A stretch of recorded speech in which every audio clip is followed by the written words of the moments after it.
Hey everybody, it's Jason Blaha here, and today I want to talk to you guys a little bit about the fact that a lot of viewers and subscribers, and I'll flip one of them in here, are saying things like my promotion of LISS cardio is either dangerous or lazy or whatever it happens to be, and I'll get to the lazy one later. That's kind of funny. So let me put on my +5 out of weaponsmithing, work on skilling up my crafting a little bit, and let's talk about this.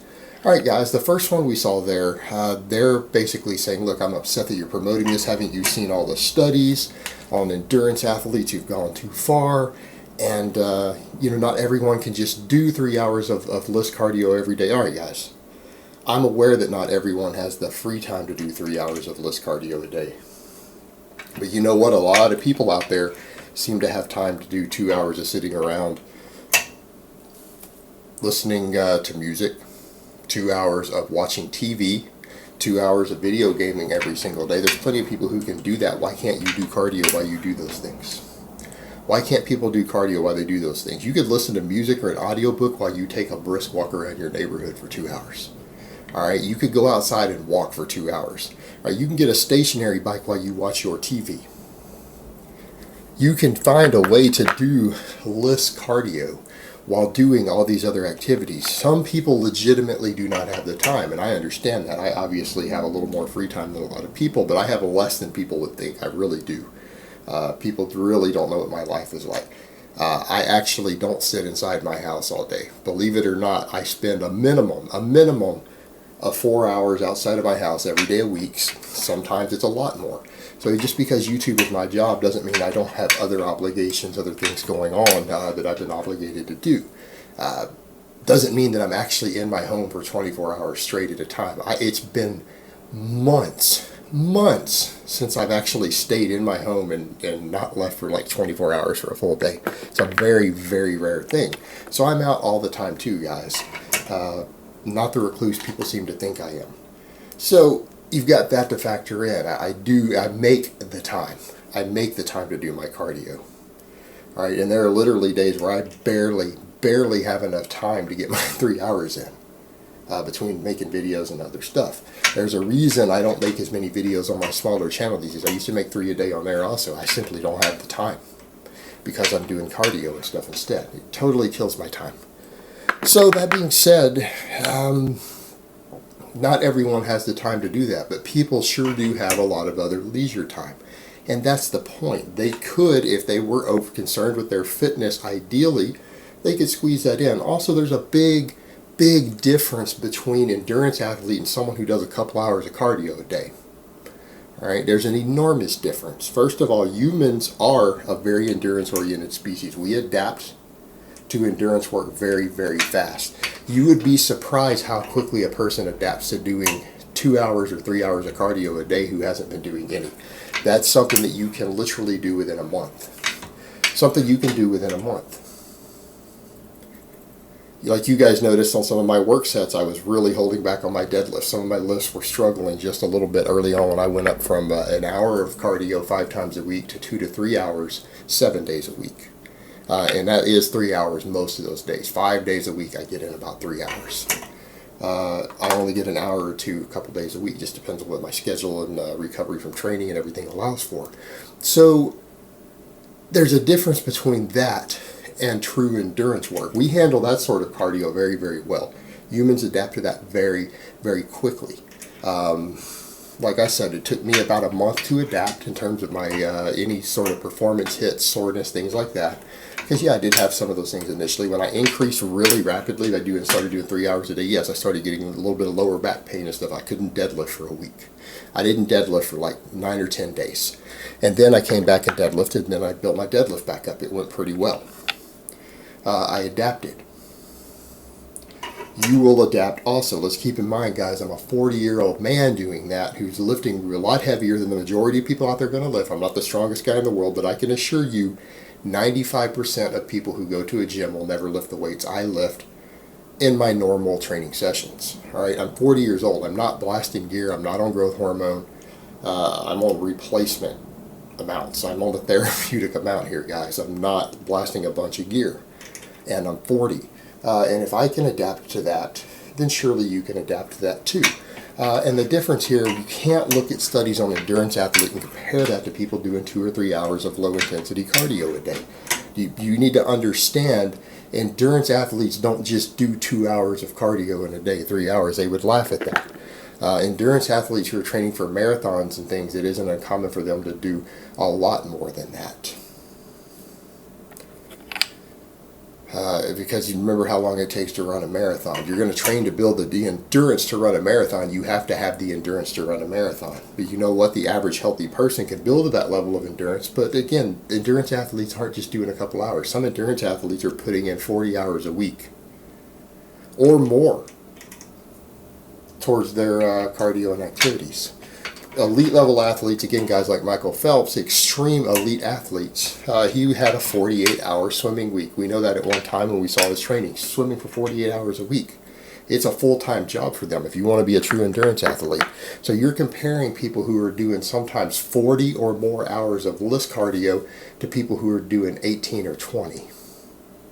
That's not comparable. That's literally like saying, oh, you shouldn't do several sets of squats in a workout or several sets of heavy lifts because look, we found some study on some bodybuilders who do 20 sets a week of squats and 20 sets a week for their chest and 20 sets a week for their arms, and we noticed there were some problems that developed. But what does that have to do with someone who's doing half or a third of that?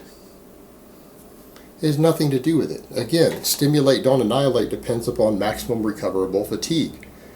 In my case, I'm able to lift heavy at least twice a week with sometimes a couple of lighter accessory days in and still do this cardio, and I'm recovering just fine.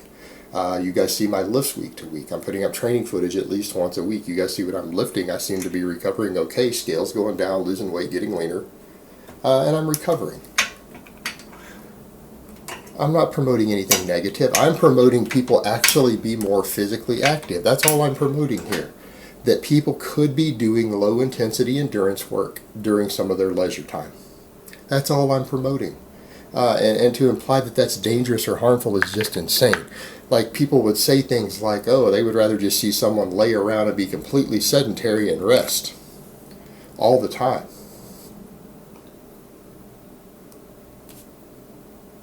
That's healthier.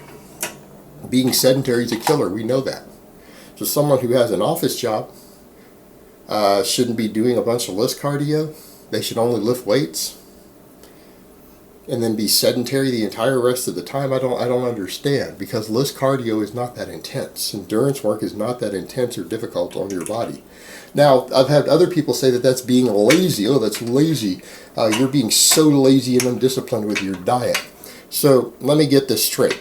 A person should just eat 1,500 less calories every day. They should starve themselves and not do cardio. That's the unlazy way to lose body fat. That's what a disciplined person will do. A disciplined person will just starve themselves and lift weights and not do cardio and just lay around all the time so that they can recover from their workouts on less cardio. It makes you not lazy. It makes you a hard worker. You know what? I honestly think it's less lazy to spend several hours, 2 or 3 hours every day doing cardio than it is to spend those 2 or 3 hours laying down in bed watching TV. I'm just of the opinion that that's actually less lazy. And as far as discipline with diet goes, you know what? That's the people who fall off. That's everyone's problem. That's the reason most obese people stay obese. It's not just discipline. There are food addictions.